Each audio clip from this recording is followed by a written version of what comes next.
और जी नेक्स्ट जो है हमारे पास वो है ग्रेडियंट डिसेंट इन प्रैक्टिस कि अगर इसको आपने इम्प्लीमेंट करना हो तो आप इसको कैसे इम्प्लीमेंट करेंगे। कुछ चीज़ों का हमने ख्याल रखना है जो बहुत इंपॉर्टेंट है। उसमें जो सबसे इंपॉर्टेंट चीज़ है वो आपके पास इससे पहले कुछ हाइपर पैरामीटर्स की हमने बात की। एक ही हमने देखा कि जिसमें हम बात कर रहे हैं लर्निंग रेट की। ठीक है जी, वो तो ठीक है। अब इसमें एक इम्पॉर्टेंट चीज़ जो है वो है फीचर स्केलिंग। अब फीचर्स की जो स्केलिंग है ये है क्या। इसको एक एग्जांपल से देखते हैं। एग्जांपल ये है जो आपको उधर नजर भी आ रहा है, लेकिन इधर देखते हैं बोर्ड पे कि फॉर एग्जांपल एक एग्जांपल है हमारे पास जिसमें x है और एक और x1 है, x2 है और y है। ये डेटा सेट कोई हमें दिया गया है और इसमें जो x1 है ये रिप्रेजेंट कर रहा है रूम को, number of rooms in a house. ठीक है जी। ये रिप्रेजेंट कर रहा है साइज ऑफ द या एरिया ऑफ द लैंड, जितना या हाउस कितने एरिया पे। हम कहते हैं कि इसकी जो रेंज है x1 की, इधर जितनी भी वैल्यूज हैं वो स्टार्ट होती है फॉर एग्जांपल 0 से और मैक्सिमम जो रूम्स है वो किसी घर में 25 रूम्स है। ठीक है। सिमिलरली जो साइज ऑफ द हाउस है वो स्टार्ट हो रहा है फॉर एग्जांपल 10 से लेके 25,000 तक यूनिट्स जो भी है, और इसकी बेस पे हमें y मिल रहा है। अब अगर इनको जरा देखें तो इसमें जो रूम्स हैं वो 0 से 25 हैं। मींस के अगर हमारे पास हाइपोथेसिस को हम देखें अपने, वो है theta naught plus theta 1 x1 plus theta 2 x2, ऐसे मैं लिख लेता हूं। अभी इसका इसमें अगर वैल्यू थोड़ी सी, क्योंकि इधर मल्टीप्लाइंग फैक्टर है ना, इन दोनों का मल्टीप्लाई जब हो जाता है इसका इफेक्ट आ रहा है इस पे। इधर भी ये दोनों जब मल्टीप्लाई हो रहे हैं इसका इफेक्ट आ रहा है इसमें। ठीक है। इधर एक बहुत छोटी वैल्यू मल्टीप्लाई हो रही है कंपैरेटिवली थीटा 1, और इधर अगर हम देखें तो इसकी रेंज बहुत ज्यादा है, तो इधर जो है बहुत बड़ी वैल्यू मल्टीप्लाई हो रही है इसके साथ और वो इसका इफेक्ट आ रहा है। तो इफेक्ट x2 का इफेक्ट काफी ज्यादा है हमारे हाइपोथेसिस में। ठीक है। और इवन अगर मैं चेंज लेके आता हूं 100 का, 100 के इधर अगर हम देखें तो इधर अगर मेरे पास 100 का कोई वो होगा, मतलब वैल्यू 100 बढ़ेगी। ठीक है जी। उसका इफेक्ट इधर इधर तो 100 है ही नहीं, इधर तो 100 बढ़ ही नहीं सकती। ये 100 बढ़ेगा तो पता नहीं ये कितना बढ़ेगा, ये तो बहुत कम बढ़ेगा या ज्यादा होगा, या इसकी वैल्यू में चेंज जो आएगा कंपैरेटिवली तो शायद कि वो बहुत छोटा है, क्योंकि इसमें 100 ये 25,000 तक है। कहने का मतलब ये है कि इसको अगर रेंज देखें और इसकी रेंज देखें तो उसमें बहुत ज्यादा फर्क है। तो जिसकी वजह से आपके पास जो है हाइपोथेसिस जो है उस वो शायद प्रिडिक्शन हमारी बेहतर ना हो। और रीजन क्या है, जब हमारे पास हम बात करते हैं उसकी, अ, जब हमारे पास नॉर्मलाइज नहीं होती, जब इस तरह की सिचुएशन होती है कि एक बहुत ज्यादा होती है वैल्यू, एक बहुत कम, तो हमारे पास जो कॉस्ट फंक्शन को अगर हम देखें जे ऑफ थीटा को, और उसको अगर हम प्लॉट करें कॉस्ट को with respect to, for example यहाँ पे हमारे पास, अभी मैं इसको प्लॉट करता हूँ विद रिस्पेक्ट टू हमारे पास जो फीचर्स हैं, लेट्स से कि x2 है यहाँ पे और x1 है, क्योंकि हाइपोथेसिस पे इफेक्ट उसका आ रहा है, इसका मतलब एक और ये चीज यूज हो रही है in your finding the cost function. तो हमारे पास जो कॉस्ट फंक्शन का, जो इससे पहले हमने बिल्कुल एक मजेदार गोल गोल फंक्शन देखा कि जिसमें हमने कहा कि ये जो जितना बाहर है ये कॉस्ट की वैल्यू ज्यादा है, जितना मिड की तरफ जा रहे हैं कॉस्ट की वैल्यू कम है, और हमारा गोल इवेंचुअली ये है कि इधर पहुंचे किस तरीके से। तो इधर क्या हो रहा है कि हमारे पास जब इस तरह की सिचुएशन हो कि, तो इसमें हमारे पास जो कॉस्ट फंक्शन आता है वो उसकी शक्ल कुछ वो इस तरह बड़ा गोल होने की बजाय वो कुछ इस तरह का होगा, या अगर इसकी वैल्यू जो है उसका चेंज बहुत ज्यादा है और ये वैल्यू छोटी है तो फिर यूं होगा, अदर वे अराउंड। अभी ये जो हम कर रहे हैं ये इनके लिए कर रहे हैं कि x1 की वैल्यू में अगर चेंज आपके पास आता है तो इधर निग्लिजिबल होता है, इधर अगर चेंज आता है तो इधर जो है वो रेंज से ही बाहर जा रहा है। ठीक है। इसमें 100 यूनिट्स का चेंज, इधर 100 यूनिट्स है ही नहीं। तो इसमें सिचुएशन ये होगी और आपके पास ये इससे भी बिल्कुल श्रिंक होगा ये। तो अब इसमें इशू ये अगर इसको हम देखें भी तो हमें हमें ये पता लग रहा है कि हमारे पास जो है अगर हमें इधर पहुंचना है तो हमारे पास इनिशियली x1 अगर ये है, हम कहते हैं कि अगर x1 या x2 की हम चेंज को देखें तो अगर एक इतना स्टेप चेंज होता है तो उस रेशो वाइज दूसरे में चेंज इतना ज्यादा आता है। ठीक है, दूसरा रेशो वाइज वो इतना होगा, ठीक है ना, क्योंकि वो काफी ज्यादा है, x2 काफी ज्यादा है उसकी रेंज, ठीक है ना, उसकी वजह से। तो हमारे पास जस्ट, और अगर हम ये कहें कि हमारे पास ये जो है अगर ये चेंज, अगर x2 की बात करें, x2 अगर हम यहां से यहां तक ले आते हैं तो शायद कि ये इससे बाहर निकल जाए। अगर यूनिट्स की बात करें, हम कहते हैं कि ये 2 यूनिट बढ़ा तो ये भी 2 यूनिट बढ़ा, फॉर एग्जाम्पल, ठीक है जी, या इस तरह कम हुआ, इस तरह कह सकते हैं। ठीक है, अगर हम x1 और x2 को प्लॉट करते हैं, प्लॉटिंग के लिहाज से बात करें विद रिस्पेक्ट टू कॉस्ट, उसका इफेक्ट कॉस्ट पे क्या आ रहा है, तो वो कुछ इस तरह होगा। और इसका इशू ये आता है ना, इसका इशू ये होता है कि हमारे पास जो इसकी रेंज होती है ना कॉस्ट की, तो इससे भी हम जो है ना बाहर वो डाइवर्ज हो जाते हैं। ठीक है, वो मिनिमाइज होता ही नहीं, हमें इधर आना चाहिए कि स्टेप्स ले और इधर पहुंच जाए। और एक तो इशू ये कि एक ये भी है कि हमारे पास अगर हम इधर पहुंचना चाहते हैं तो फिर हमें बहुत छोटे छोटे स्टेप्स लेने होंगे, क्योंकि हम कहते हैं कि ना x1 की वैल्यू को इतना ज्यादा किया जाए या x2 की वैल्यू की वजह से इतना चेंज कॉस्ट में ना आए ज्यादा कि हम कहीं बाहर ना निकल जाए, तो फिर हम बहुत छोटे छोटे मुहतात स्टेप्स लेते हैं इधर। हाँ लर्निंग रेट, हाँ लर्निंग रेट तो है ही है, लेकिन सेकेंडली ये है कि हमें लर्निंग रेट को और कम करना पड़ेगा। ठीक है, तो लर्निंग रेट हमारे पास,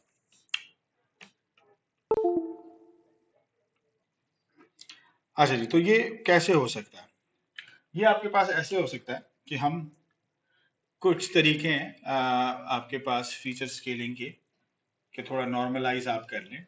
सो उसमें जो सबसे सिंपल तरीका ये है कि आप जो है या तो ये कर लें कि जो भी है इसको इसको divided by the maximum number कर दें हर फीचर को। फॉर एग्जांपल यहाँ पे 1 वैल्यू है, 3 है, 8 है, ठीक है, किसी घर में 25 कमरे हैं, किसी में फॉर एग्जांपल 21 है, ठीक है। आप हर एक वैल्यू को इन सबको नॉर्मलाइज करने के लिए जो मैक्सिमम है इसमें, मैक्सिमम उससे सबको डिवाइड कर दें। ये वैल्यू हो जाएगी 1 डिवाइड बाय 25, ये हो जाएगी 3 डिवाइड बाय 25, ये हो जाएगी 8 divide by 25 and so on. तो अगर इनको देखें तो ये सारी वैल्यूज आ जाएंगी बिटवीन 0 एंड 1, ऐसे ही होगा ना, ठीक है जी। 25 डिवाइड बाय 25 इससे 1, मैक्सिमम वैल्यू 1 आएगी, मिनिमम जो है वो ऑलमोस्ट इक्वल टू 0 आएगी। अगर कोई जीरो वैल्यू है बीच में, हमने ऑब्वियसली कहा है कि जीरो, अगर जीरो जीरो से स्टार्ट ले रहे हैं तो उसमें जीरो भी कोई होगा, तो 0 डिवाइड बाय 25, ठीक है जी। वो डिपेंड करेगा कि रेंज स्टार्ट कहाँ से हो रहा है, ठीक है जी। सबको मैक्सिमम पे डिवाइड कर, तो वो मैक्सिमम 1 तक जाएगा, 1 से नहीं बढ़ेगा आपकी वैल्यू। बिनिंग मेथड वो कौन सा? हाँ हाँ हाँ, वो भी अप्लाई होता है। वो फिर वो स्टैंडर्ड डिविएशन, वो वाला है ना, मीन डिवाइडेड बाय मतलब x minus x mean divided by standard deviation, इस तरह होता है ना, वो वाली इक्वेशन है, वो अप्लाई होता है, बिल्कुल होता है, ठीक है जी। अच्छा, नेक्स्ट इस वाले में क्या कर लेंगे, इसमें मैक्सिमम वैल्यू 25,000 है, 25,000, सो इससे सबको डिवाइड कर 10 10 से स्टार्ट होकर 25,000 तक जा रहा है, तो आपके पास तो ये नॉर्मलाइज हो जाएगा, लेकिन it's not a good approximation, इससे भी बेहतर तरीके हैं हमारे पास, ठीक है।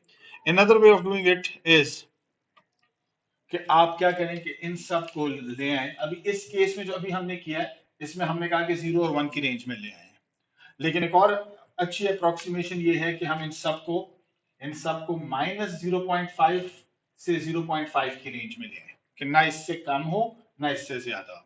तो उसके लिए हम क्या करेंगे कि हमारे पास जो है इन सब डेटा का मीन ले लेंगे, मीन, ठीक है जी। मीन ले लिया, एवरेज ले लिया आपने एक, ठीक है।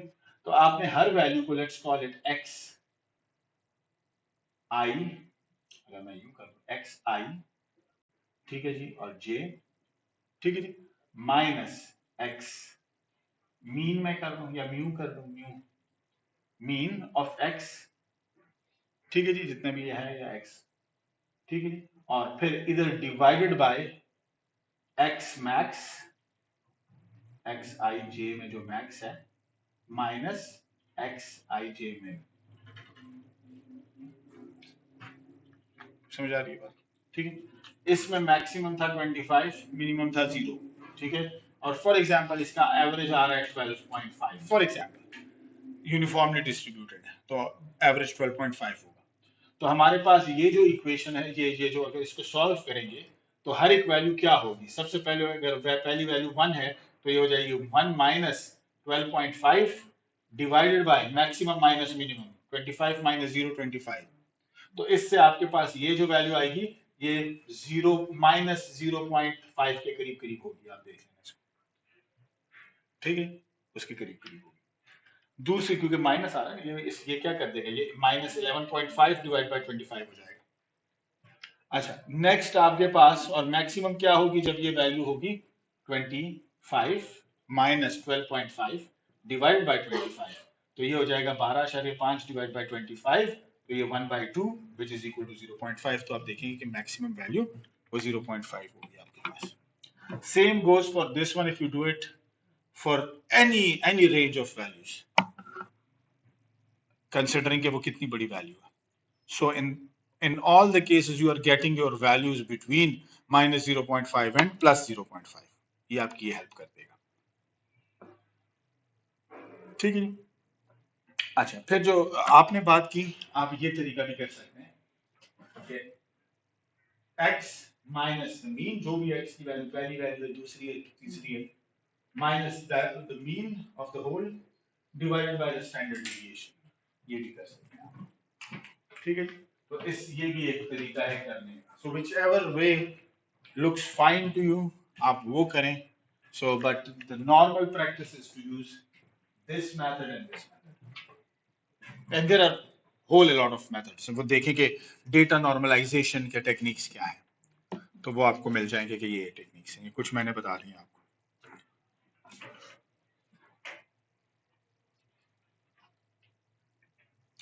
अच्छा जी, नेक्स्ट आपके पास, अच्छा लर्निंग रेट की हमने बात की, तो क्विकली मैं इसको वो करूंगा कि इससे पहले हमने देखा कि लर्निंग रेट की वजह से आपके पास जो क्या तरीका आप कर सकते हैं कि आप ये देखें कि मेरा ग्रेडियंट डिसेंट सही काम कर रहा है या नहीं कर रहा। तो उसके देखने का तरीका ये है कि वो बार बार खैर वैसे मैं बता भी चुका हूँ कि आइट्रेशंस को देखें। पहली आइट्रेशन है, ठीक है जी, उसके बाद कॉस्ट की क्या value I.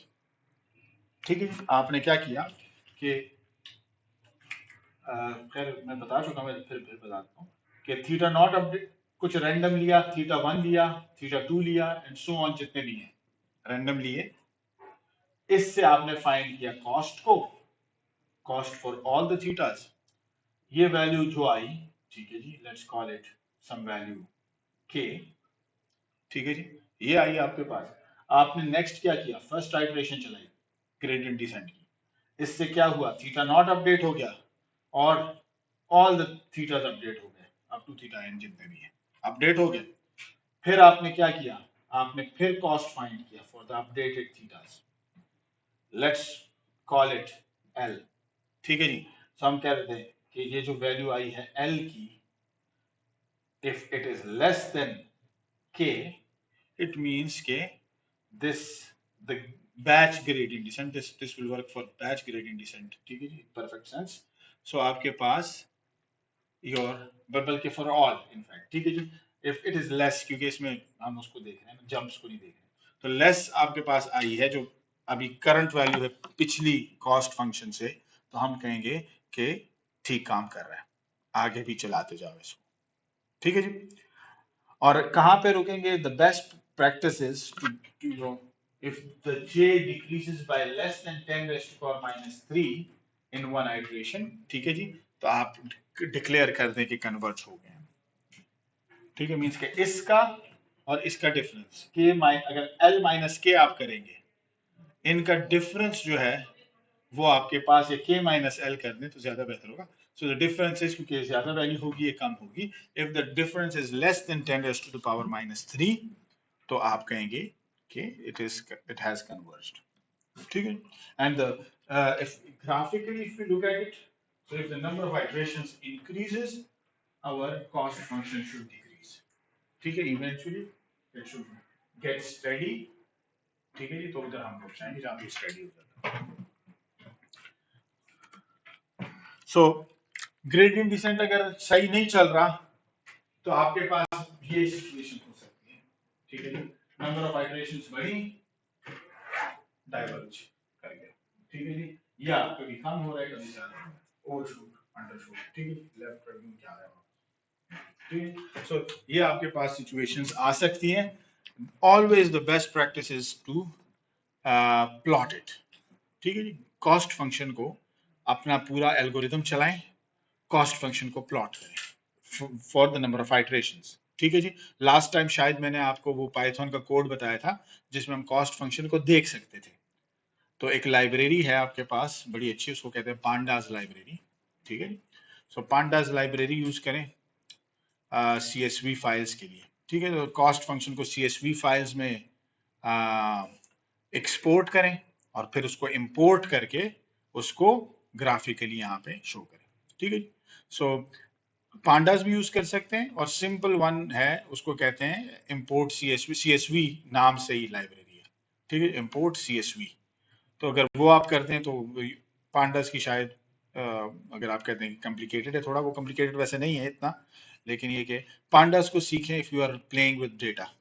So pandas is going to help you, बहुत से काम उससे ले सकते हैं आप। अच्छा जी, next summary is if learning rate is too small, slow convergence, if too large, may cost may not decrease on every iteration, may not converge, ठीक है जी, even diverge हो जाएगा। और कैसे चूज किया जाए लर्निंग रेट को, so it's totally up to you कि कैसे चूज करते हैं। कोई इस तरह इनिशियली इसके तरीकाकार है, लेकिन द बेस्ट प्रैक्टिसेस जो अभी तक हमने किया है हमारे काम के मुताबिक, start with a small value such as 0.001, यहाँ से स्टार्ट लें, देखें बिहेवियर को ठीक है नहीं है। अगर वो जो है बहुत स्लो कन्वर्ज हो रहा है तो थोड़ा बढ़ाते जाए, मल्टीप्लाई बाय 3 करें इसको, इसमें भी स्लो कन्वर्ज हो रहा है, multiply by 3 multiply by 3 multiply by 3 करते जाए, ठीक है। और अगर बहुत जल्दी कन्वर्ज हो रहा है, डिवाइड बाय 3 डिवाइड बाय 3 करके वापस जाते जाए। ऑलराइट, अब आते हैं पॉलिनोमियल रिग्रेशन की तरफ। अच्छा, सबसे पहले पॉलिनोमियल रिग्रेशन जो है वो कहते हैं जब when we talk about second order और अबाउट पॉलिनोमियल फंक्शंस, जब उसकी बात करें, ठीक है जी। पॉलिनोमियल जब आपके पास फॉर एग्जाम्पल एक डेटा सेट हो, अब हम हमेशा ये नहीं हो सकता है कि आपके पास डेटा सेट जो होगा अगर उसको आप स्कैटर प्लॉट यूज करके प्लॉट करेंगे तो जरूरी नहीं है कि वो इस तरह हो, ठीक है जी, कुछ बिहेवियर लीनियर शो करे, ठीक है। हो सकता है कि वो जो है अगर उसको आप प्लॉट करें ये शक्ल हो सकती है, ठीक है जी, हो सकता है उसकी शक्ल और कलर में कर लेते हैं, ठीक है जी, उसकी दिखने में वो कुछ यूं लगे,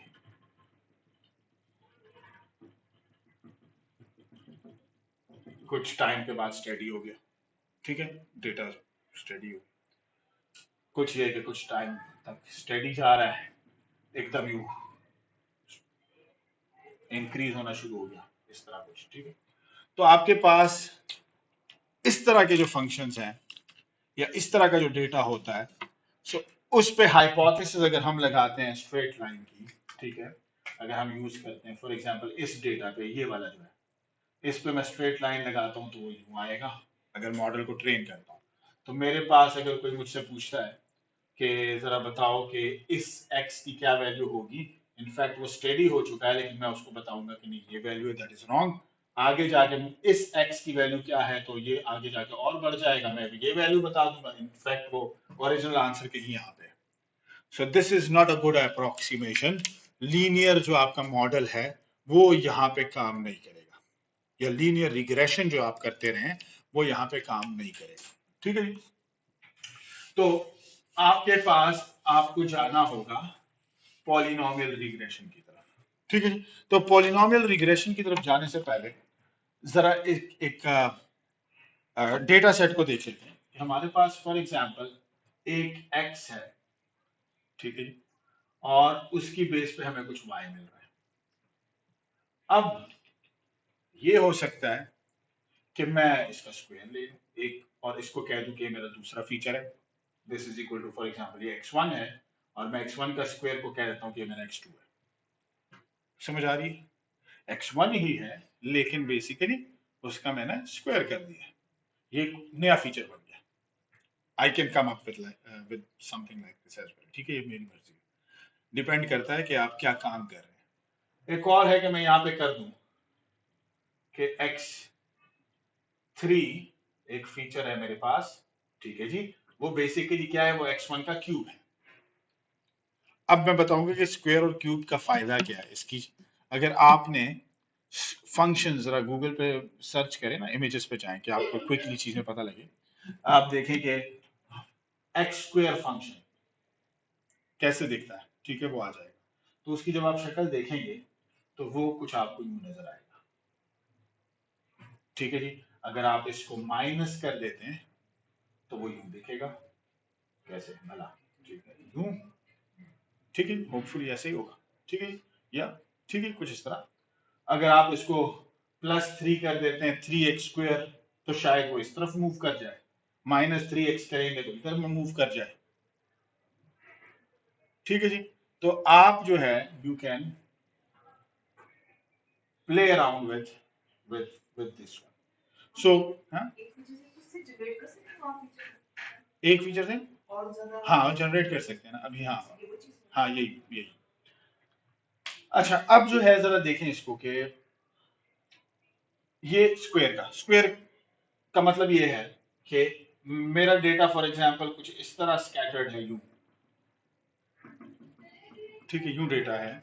तो इस पे मैं अगर स्क्वायर को मैंने कुछ करना होगा स्क्वायर के साथ, ये अगर स्क्वायर है तो ये कोई पैरामीटर इसके साथ मल्टीप्लाइड है, ये लगा के मैं क्या कर सकता हूं कि इसको इस पे फिट कर सकता हूं, क्योंकि अगर मैं मेरे पास अगर स्क्वायर फंक्शन को मैं इस पे फिट करता हूं तो यहाँ ये यूं फिट हो जाएगा, वही है ना, लेकिन ये थोड़ी चौड़ाई बढ़ा के, ठीक है, और उल्टा के क्या करना है उसके साथ, यू कैन डू इट। अच्छा, तो अब ये जो चीज आएगी ये टोटली डिपेंड करेगी कि एक्स स्क्वायर के साथ क्या मल्टीप्लाइड है, किस तरह मल्टीप्लाइड है यहाँ पे।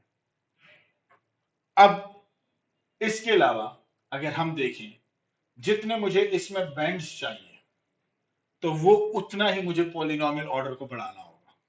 फॉर एग्जाम्पल मैं चाहता हूं कि इसकी शक्ल यूं हो जाए, ये एक इस तरह की शक्ल बन जाए, तो मुझे करना पड़ेगा एक्स का क्यूब। मैं चाहता हूं कि इसकी शक्ल यूं हो जाए,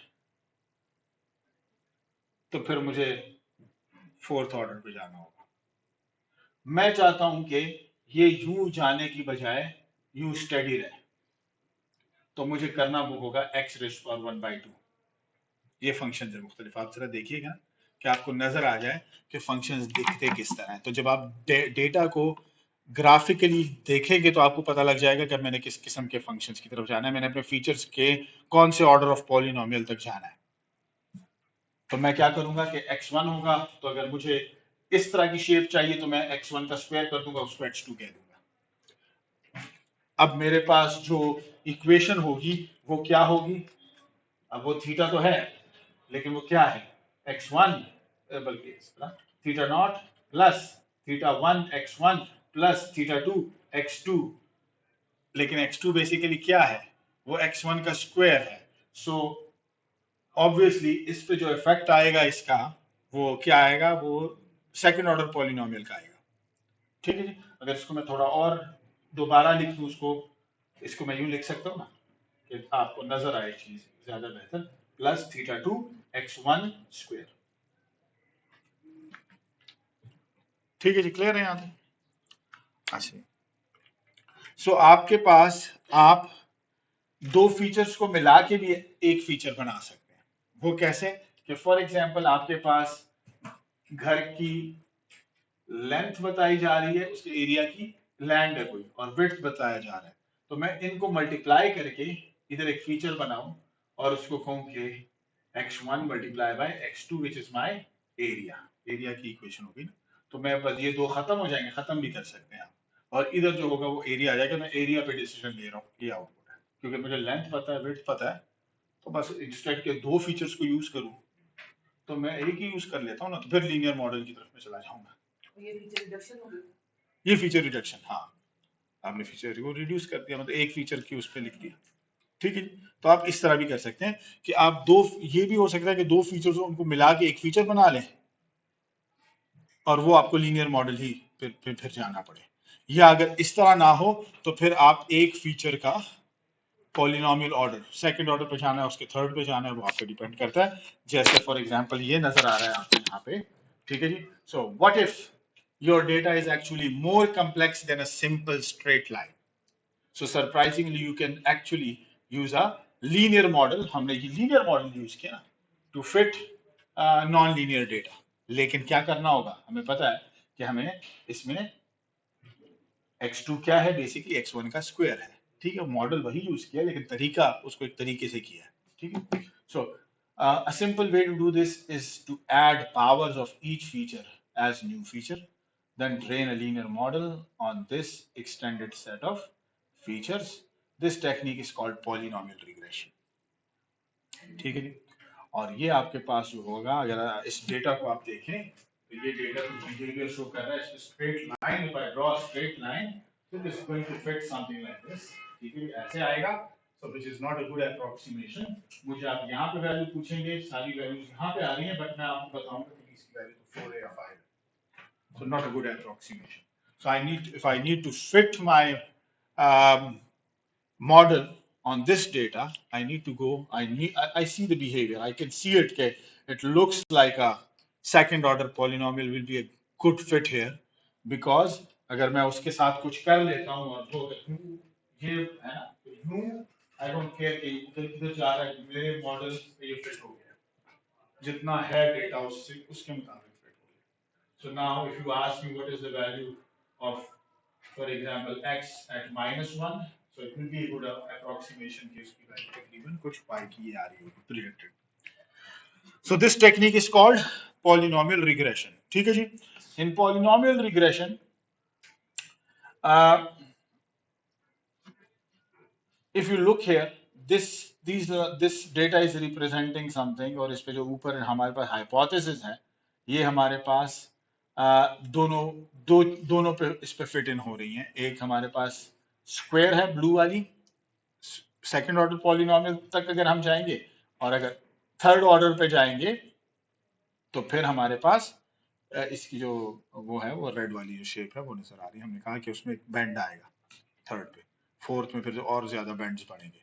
तो इसका मतलब ये है कि जितने ज्यादा हायर ऑर्डर पे जाएंगे उतने ज्यादा उसमें बैंड्स आएंगे, और दूसरा ये होगा कि आपके पास डेटा बेस्ट फिट की तरफ जाएगा।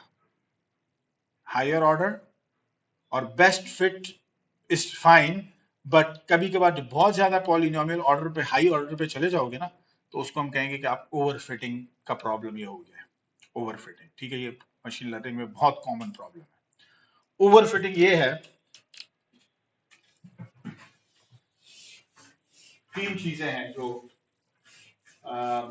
या होता है अंडर फिट, या होता है बेस्ट फिट, या होता है ओवर फिट। ठीक है, for example this is your data, something like this. एक पॉइंट ये है, एक ये है, एक ये है, एक ये है, और एक ये है। ठीक है, so for example if I want to, I have a linear, I want to apply linear regression, तो क्या होगा? सो माई बेस्ट जो वो फिट करके देगा कुछ इस तरह का लाइन शायद आ जाए, इस तरह की।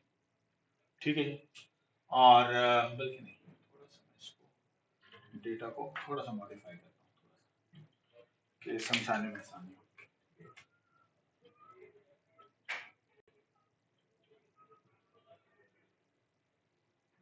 Something like this, ठीक है। Alright, if I have a linear regression model, so it is going to give me something like this most probably। Straight line लगानी है, ऐसी जगह पे लगानी है कि जो सब के करीब करीब हो। ठीक है, but I have a problem here. कि फॉर एग्जाम्पल इन हेयर, ठीक है जी, इस पॉइंट पे ये वैल्यू इधर आ जाएगी, इस पॉइंट पे ये अगर मैं इस पे कहूंगा तो इधर आ जाएगी, तो दोनों की वैल्यू ठीक नहीं है इतना। ये अंडरफिट का प्रॉब्लम है, अंडरफिटिंग। अगर मैं इस पे लगा लेता हूं ये वाला मॉडल, सेकंड ऑर्डर पॉलिनोमियल, ठीक है जी, तो ये मुझे कुछ इस तरह का इसकी सेटिंग आ जाएगी मोस्ट प्रोबेबली, ठीक है, मोस्ट प्रोबेबली और ठीक है, तो looks like a good fit. फिर आपके पास जब हायर ऑर्डर पे जाएंगे, शायद sixth order, seventh order polynomial या मे बी 10th ऑर्डर, तो आपके पास शायद कि ये इस तरह फिटिंग हो जाए, इसकी हर पॉइंट से गुजरे।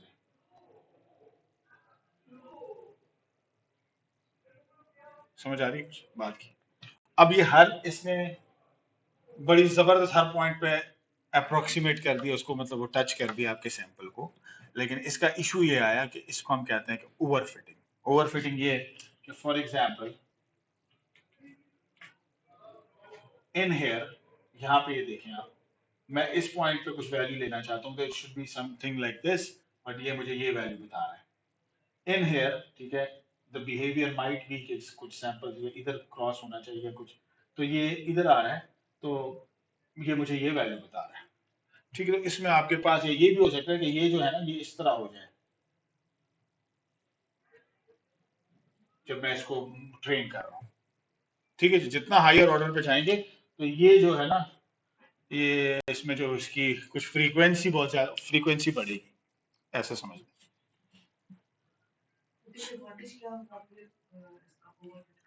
ओवरफिट का एडवांटेज ये हुआ कि फॉर एग्जांपल इस पॉइंट पे अप्रोक्सीमेशन, इसी पॉइंट पे हम देख लेते हैं कि इस पॉइंट के करीब, इस पॉइंट के करीब इसकी वैल्यू इधर कहीं होनी चाहिए ना।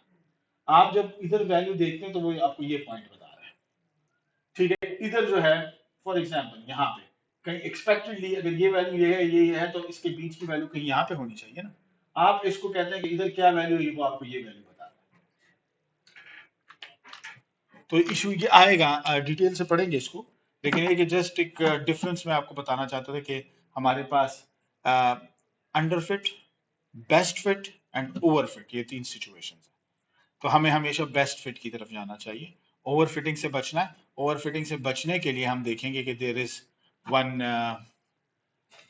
Mechanism that we use, it's called regularization. वो रेगुलराइजेशन जब हम करते हैं तो उससे हम ओवर फिट से बच जाते हैं। अंडर फिट तो ये है कि आपके पास मॉडल जो है वो लीनियर, इस वाले पे मैं लीनियर मॉडल अप्लाई करता हूँ तो वो इस तरह कुछ लाइन आ जाएगी, कुछ के करीब करीब से गुजर जाएगी लेकिन कुछ को मिस कर जाएगी, तो ये अंडर फिट है। बेस्ट और बेस्ट से कम है, इंफॉर्मेशन दोनों में लॉस्ट हो जाएगी जब यदि हाँ इन्फॉर हाँ, और प्रिडिक्शन में इशू आएगा आपके, हाँ वो आपको सही प्रिडिक्ट, कुछ पॉइंट्स के लिए शायद सही प्रिडिक्ट करके दे, लेकिन for most of the time it will not, for most of the inputs वो गलत प्रिडिक्ट करके दे।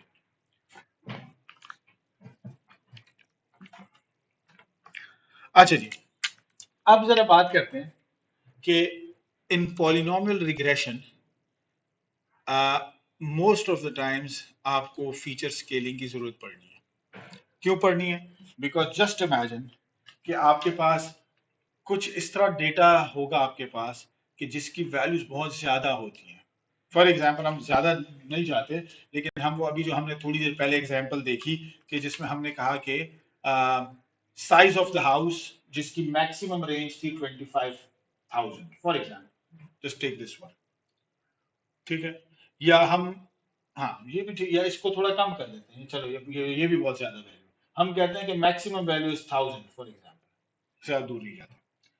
तो जस्ट इमेजिन कि if you have this feature x, ठीक है जी, और फिर आप करते हैं उसका एक और फीचर बनाते हैं जिसको कहते हैं एक्स स्क्वेयर, अगला एक्स क्यूब, 3 तक जाते हैं फॉर एग्जाम्पल थर्ड ऑर्डर, तो आप कहते हैं कि 1000, अगला अगर मैं इसका स्क्वेयर ले लूं तो ये क्या हो जाएगा, 3 4 5 6, अब इसका स्क्वायर बढ़ने से ये 1000 से हो गया कितना, 100,000 से भी ज्यादा हो गया, यूनिट 10, 100,000, 10,000, लाख, 10 लाख। ठीक है, 10 लाख। और जस्ट इमेजिन कि क्यूब हो जाए, फिर क्या होगा, इसके साथ कितने जीरो होंगे, 1 2 3 4 5 6 7 8 9, 9 जीरो होंगे। तो इधर आपको फिर क्या करना पड़ेगा, फीचर स्केलिंग की बड़ी अशद जरूरत पड़ गई है, बिकॉज इसका इफेक्ट जो है इस फीचर का वो तो बहुत ही ज्यादा है। और वही जो इससे पहले इशू हमने देखा कि फीचर का इफेक्ट ऑन हाइपोथेसिस, वो आपके पास होता है। तो अगर ये इशू आएगा तो फिर तो बहुत ही ज्यादा जो है ना, आपके पास वो कॉस्ट जो है वो डाइवर्ज हो रहा होगा, मतलब वो आपको कन्वर्ट हो ही नहीं रहा होगा।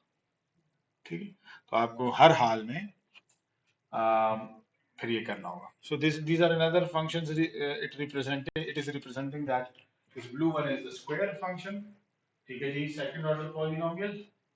but if you look at the behavior of it, ये steady हो गया है, so the best fit would be to go for the square root function, जो आपके पास बाद में straight line हो जाता है, ठीक है, steady हो जाता है।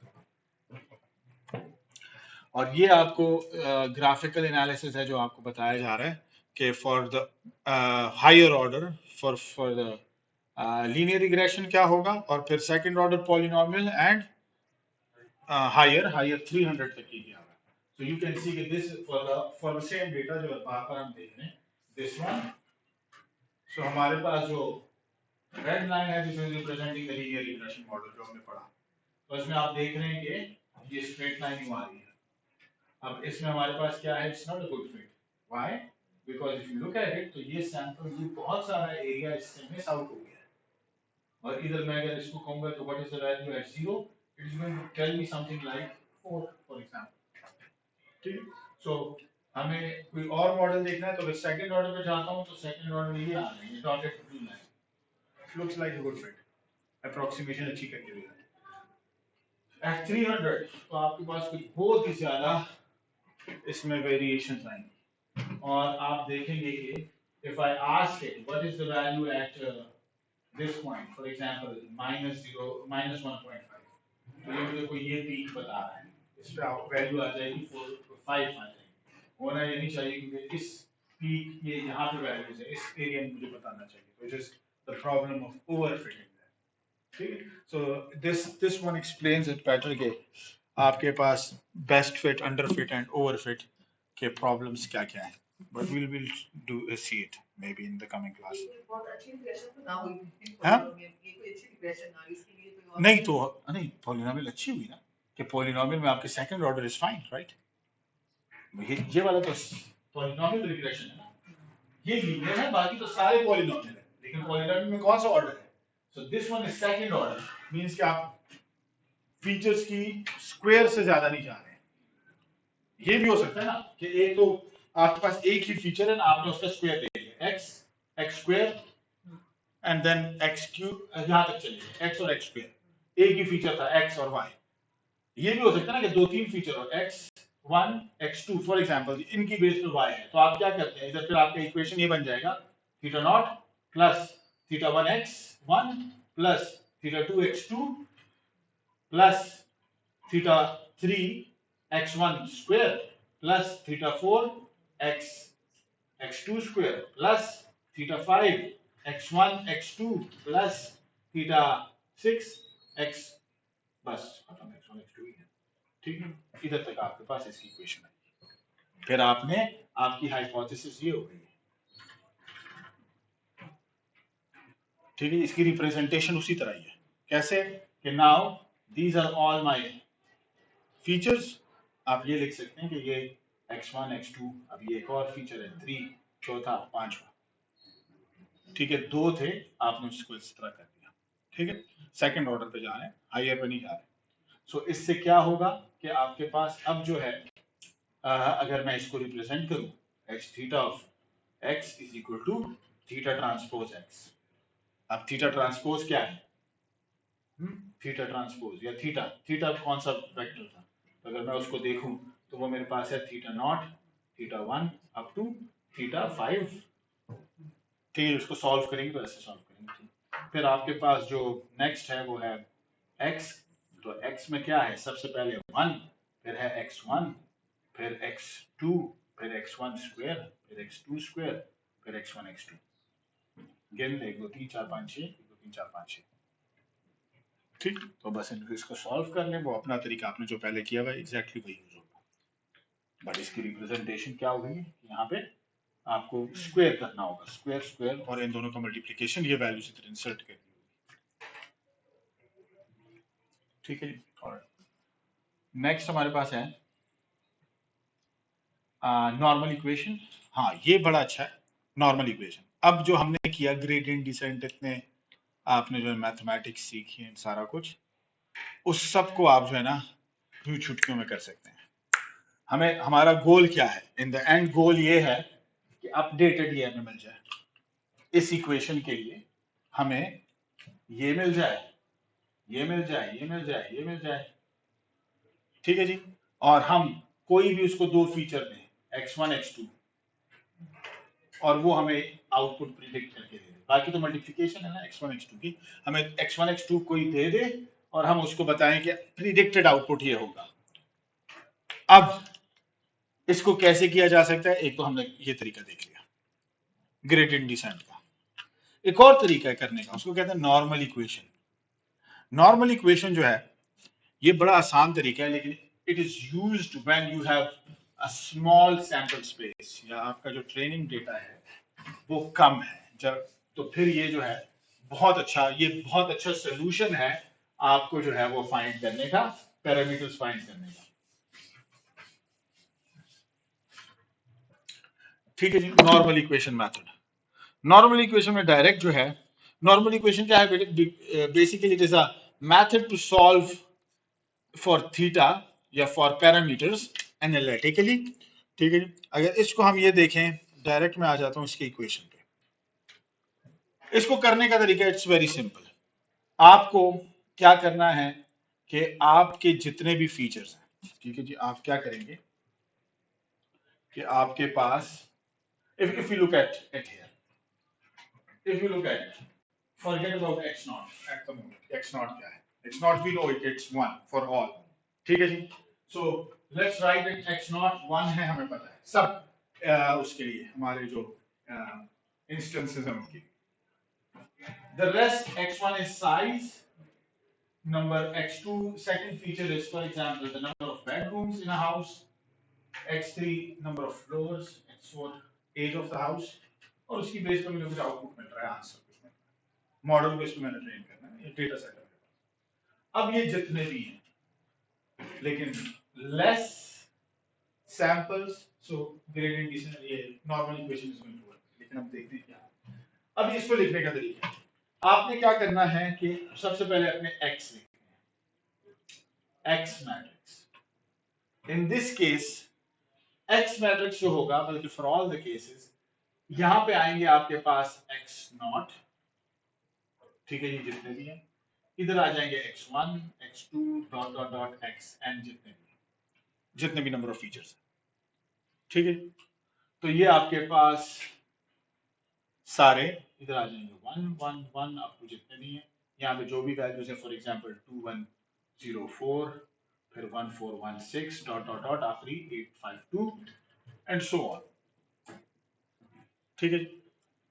ये आपके पास एक मैट्रिक्स हो गया x। दूसरा आपके पास आपको चाहिए y is by looking at it, it's a vector, दिख रहा है ना, ठीक है। तो अगर मैं इसको देखूं y को, तो ये मेरे पास होगी, अगर इस केस में देखूं 460, फिर 232 एंड डॉट डॉट डॉट जितने भी है। नॉर्मल इक्वेशन की आपने जस्ट एक इक्वेशन इंप्लीमेंट करनी है, और वो इक्वेशन है कि x, सबसे पहले आपने क्या करना है, चलिए स्टेप वाइज करते हैं।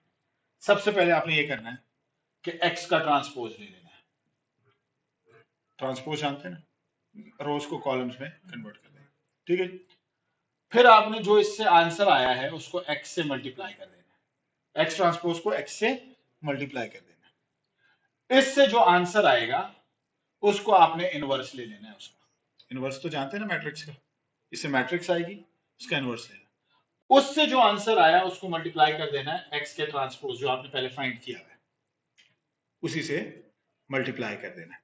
उससे जो आंसर आया उसको y जो वेक्टर है उससे मल्टीप्लाई करना है। जब आप ये सब कर लोगे तो आपके पास ये थीटा जो है ये एक वेक्टर होगा इन द एंड, जिसमें आपके पास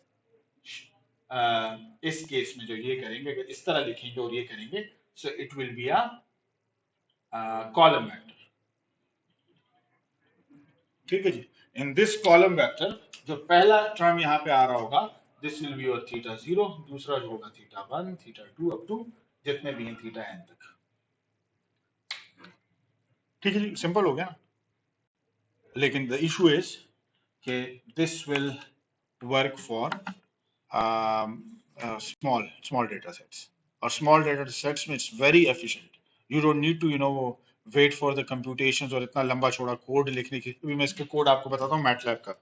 So all it requires is just data set, उसको बस आपने मैट्रिसेस की फॉर्म में लिखा, जस्ट ये इन दो को आपने यूज करना है, एक्स और वाई, और एंड में ये आ जाएगा। ये ट्रेडिंग सेट जो है इसकी लिमिट भी है कि कहां तक होगी?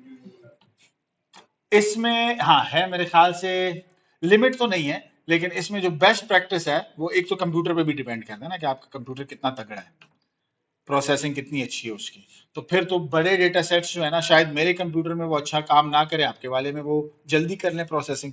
तो मेरे ख्याल से जो इसमें जो मैं पढ़ रहा था उसमें थे मेरे ख्याल से कि 10,000 रेंज तक एक अच्छा काम कर लेते हैं, लेकिन चेक कर लीजिएगा। ठीक है जी, I can not say anything exactly, it depends on the systems as well. ठीक है, आप जरा लीनियर अलजेब्रा की अपनी जो है ना वो दोबारा उस पर थोड़ा सा काम करें और देखें कि कैसे ये इनवर्स कैसे फाइंड किया जाता है। अगर मैं आपको एक छोटा डेटा सेट दे दूं, जस्ट बल्कि कर लें इसको कि इसके पहले 3 सैंपल्स उठाएं तो आपके पास, और इसके 3 क्रॉस 3 मैट्रिक्स बन जाएगा। समझ आ रही है? बल्कि इसके 2। ठीक है, समझ आ रही है ना? तो ये 3 क्रॉस 3 मैट्रिक्स बन जाएगा। फिर करें इस पे जरा 3 क्रॉस 3, और फिर देखें, आपको थोड़ी रिवीजन हो जाएगी कि 3 क्रॉस 3 मैट्रिक्स का इनवर्स कैसे फाइंड किया जाता है। ठीक है जी, वो होता है आपके पास ना, इनवर्स इज इक्वल टू क्या होता है, ए डिटरमिनेंट नीचे होता है, ऊपर क्या होता है, adjoint of A divide by A determinant, इस तरह कुछ। ठीक है, वो आप करेंगे तो वो जो है ना आपका अच्छा खासा टाइम देगा ये करते हुए। लेकिन ये कि आपको कर दिया तो थीटा आ गए, बड़ा जबरदस्त। आप देखेंगे कि एक वेक्टर आ जाएगा और इसमें सिर्फ आपके पास 3 वैल्यूज होंगी, थीटा नॉट, थीटा 1, थीटा 2। ठीक है जी। अच्छा, सो दिस इज अब अगर हम कहें कि for m training examples and n features क्या होगा, ग्रेडियंट डिसेंट और नॉर्मल इक्वेशन का कंपैरिजन करते हैं। So in gradient descent you have to choose the learning rate, ऐसा था ना, अल्फा। इसमें कोई अल्फा शल्फा नहीं है, लर्निंग रेट की कोई कैद नहीं। इसमें नीड्स मैनी आइटरेशंस, बार बार अपडेट हो रहा है, बार बार अपडेट हो रहा है, नो आइटरेशंस, एक ही बारी में करनी है। लेकिन works well when n is large, n is large, so it means that it is going to work for features। ये जरा कंफर्म कर लेते हैं, आई डाउट इट। ठीक है जी, कि इसमें दोनों का रोल है, फीचर्स भी जब बढ़ते हैं और ट्रेनिंग एग्जांपल्स भी जब बढ़ती हैं, तो दोनों का वो होता है। लेकिन विल सी कि आइदर इट इज n और m, नंबर ऑफ फीचर्स पे डिपेंड करता है कि नंबर ऑफ सैंपल्स पे डिपेंड करता है। ठीक, ये n जब ज्यादा हो तो ये बहुत अच्छा काम करता है, फीचर्स जितने भी ज्यादा हो जाए ग्रेडियंट डिसेंट बड़ा अच्छा काम करता है, we know it, x1 x2 x3 जितने भी नीड टू कम। ये जो टर्म हम फाइंड करते हैं ना, तो इसकी वजह से क्या हो जाता है, it slows down for very large number of either n और m, इनमें से कोई एक है। ठीक है, तो ये जो टर्म है ये हमें मुश्किल में डाल रहा है, because of I believe it's the number of features. ठीक है जी, number of features x1 x2 x, ये जितने बढ़ते हैं तो फिर हमारी प्रॉब्लम होती है। लेकिन मैं इसको कंफर्म करूंगा, डबल चेक इट। अभी जरा इसकी वो देख लेते हैं कि ये हम जो बात कर रहे हैं कि ये दिखता कैसे है। तो मैं ज़रा आपको इसको मैटलैब में दिखाता हूँ कि मैटलैब में कितना छोटा हमारे पास कौन सा है, advanced.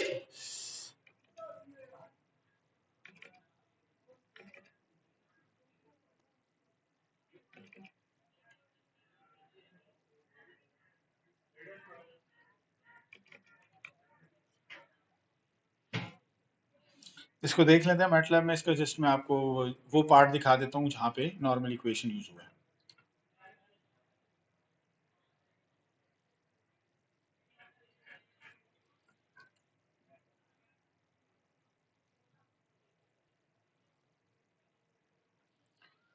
So this will be for a very small data set. Data set भी यहाँ पे आपको नजर आ जाएगा कि उसकी रिप्रेजेंटेशन किस तरह होती है। पाइथन में भी मैंने आपको दिखाई थी उसकी रिप्रेजेंटेशन कि कैसे लिखे। इसमें भी वही रिप्रेजेंटेशन है एग्जैक्टली। एक्स नॉट को अगर आप खुद शुरू में ही डेटा सेट, एक तो होता है ना कि डेटा सेट आप उठाते हैं किसी CSV फाइल से या किसी और फाइल से उठाते हैं, .txt से उठाते हैं, तो वो फिर वो तो दूसरा तरीका है। लेकिन अगर आप कहते हैं कि मैं इधर ही डेटा सेट डाल रहा हूँ, जस्ट कुछ चंद इस मेरे पास सैंपल्स है इधर ही कर लेता हूँ, तो वो भी आप कर सकते हैं। तो इसमें आपको वो नजर आएगा कि हमने यहाँ पे ही इंसर्ट किए होंगे। अभी ओपन हो जाए।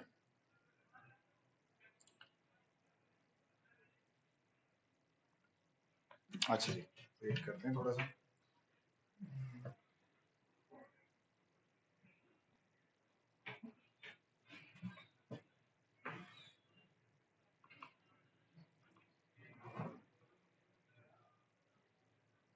स्टार्ट हो गया? हाँ हाँ हो गया। अच्छा चले हम देखते हैं इसको जरा यहाँ पे। तो अभी आप देखें ना, आई आई होप कि आप लोगों को नजर आ रहा है। आई डोंट नो कि इसको जूम कैसे किया जाता है। सो बैड एट इट के कभी किया नहीं है हमने। एनी आइडिया कैसे किया जाता है? नहीं? चलिए जी, एनीवे नजर आ रहा है, ओके। आप लोगों को थोड़ा बहुत तो नजर आ रहा होगा। So anyway if you look at it, we have x and y। ठीक है, ये डेटा सेट है जिसमें x है और y है। ठीक है, तो इसको लिखने के लिए हमें यहाँ पे चाहिए एक x नॉट भी चाहिए जिसमें 1 1 1 1 होंगे। ठीक है, तो हम इसको लिखने का कोई तरीका ये कि 1 0 फिर 1 0। मतलब ऐसे ही कॉलम से ही, वो सेमी कॉलम से आप उसको रिप्रेजेंट करते हैं अगले उसको। तो 1 0 1 0.5 1 1 1 1.5 1 2 1 x नॉट को रिप्रेजेंट कर रहा है, और इसके साथ जो टर्म है ये आपके पास रिप्रेजेंट कर रहा है x1 को। तो ये आया आपके पास। फिर आपके पास y को ऑब्वियसली हमें कोई 1 नहीं चाहिए, वो डायरेक्ट 2.5 1.5, इसलिए ये रिप्रेजेंट कर रहा है जब x की वैल्यू 0 थी y 2.5 था। x की वैल्यू जब 0.5 हुई तो ये 1.5 हुआ x2। ठीक है जी। अभी ये जो नॉर्मल इक्वेशन है ये 1 2 3 4 चार लाइंस में हो चुका है। पहला क्या है कि आपने क्या किया, x ट्रांसपोज दिया। ये जो आपको ट्रांसपोज का ये तरीका होता है ना, आपको पता है मतलब x ट्रांसपोज स्टेरिक x, और उससे जो आंसर आया a में स्टोर कर दिया। ये वाला पार्ट आपने कर दिया। ठीक है जी। अब next is to take the inverse. ठीक है जी, तो आपने किया कि p in ऑफ a, जो a था उसने इनवर्स लिया और उसको स्टोर कर दिया in a, कोई वेरिएबल आपने डिक्लेयर कर दिया। अब ये पार्ट भी हो गया। Next is to multiply whatever you have here, जिसको हमने वेरिएबल इन a में स्टोर किया है उसको x ट्रांसपोज के साथ मल्टीप्लाई कर दो। वो कर दिया, उसको b में स्टोर कर दिया, ये आ गया। और इसको जो आंसर आया b को, उसको y से मल्टीप्लाई किया and you got थीटा 1। उसको आपको एक वेक्टर मिल गया। अब इसको देखते हैं, let's see, I hope it runs. So you see है 1.345, this is theta naught, and minus 0.0006 is theta 1। तो मेरी इक्वेशन मुझे जो पैरामीटर्स रिक्वायर्ड वो मिल गए। इसको आप ग्रेडियंट डिसेंट के तरीके से भी कर लो, देख लो कि आया मेरे आंसर इसके करीब करीब आते हैं या नहीं आने चाहिए, आने चाहिए। ठीक है, दोनों को टेस्ट करें। So this is for number of, जब वो पढ़ रहा था, this is for first order, second order, third order, fourth.